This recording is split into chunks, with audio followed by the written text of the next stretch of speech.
They tell us the world had been built forward, that civilization climbed upward, that history is progress. But if the truth is actually the opposite, think of the strongest cities on the face of the earth were developed off something else, something buried, something forgotten, something underfoot. The streets that don't make sense. In the world's cities, there are doors that open into nothing, windows that look out into dirt, entire floors trapped underground. Why would anyone build like that? So if architects design buildings only for the bottom half to vanish, the official response is simple, always. Urban development, rising street levels, renovations. But that explanation falls apart when you see it everywhere. Paris, Rome, Chicago, Boston, Moscow, Istanbul. Different countries, different centuries, same phenomenon. It was as if the planet was itself in a layer of mud. The underground floors. Look closely at the ancient buildings. Basements with ornate architecture. Stone archways beneath sidewalks. Buried entrances that were clearly meant to be used. Basements aren't constructed like palaces, yet beneath most cities, the underground looks more sophisticated than what lies above it. Some scholars believe these were not basements after all. They were ground levels, before something buried them. Excavations that reveal too much. Excavations that reveal too much. Whenever a city digs into the ground deep enough to uncover that which is too great for the streets, it discovers something out of the box. Ancient streets, hidden tunnels, forgotten neighborhoods. And the strangest thing of all? Sometimes they are in fact not that old at all. Some look only a few hundred years old. So why were they buried? Which event encompassed whole blocks of city and then was never recorded? Or worse, was erased? The catacombs and endless tunnels. Underneath Paris, there is a second world. Miles of tunnels, rooms of bones, passageways older than the streets they walk on today. Officially, they're quarries.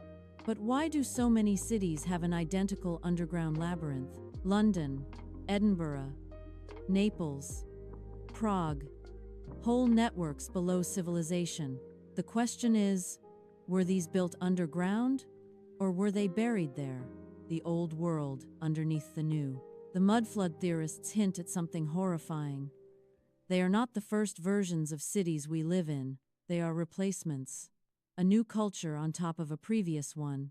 And if that's true, then each 21st century street is a cover. Every sidewalk is a lid. Every foundation is a seal, laid over something that is never going to be exposed. Why hide it? Because buried cities means buried history. And buried history means someone lived long enough to recall it. What if the old world was not ancient? What if it was recent? What if it was advanced? Who then are in position to inherit the remains? A civilization doesn't have to be wiped clean, only silenced, only covered, only forgotten. Strange pictures of empty cities. Looking at photos of the 1800s, see massive buildings, grand architecture, entire city streets, almost empty. Where is everyone? Some claim these were after a disaster, a world being rescripted and rewritten for a new dawn. And the survivors? They were absorbed or erased. The forbidden depths. Some underground areas are off limits, closed to the public, restricted by governments. Why? If it's just tunnels, why hide them? Why seal entrances? Why block access? Unless what's below contradicts what we've been taught. The final thought. So ask yourself, if cities are being built over buried streets, if chapters of history have been forgotten, if survivors vanished, the next question is unavoidable. What else is down there? And more importantly, what if we found it? Because the past isn't gone. It's not lost. It's not destroyed. It's still here, beneath our feet, waiting. And maybe it was never meant to be found.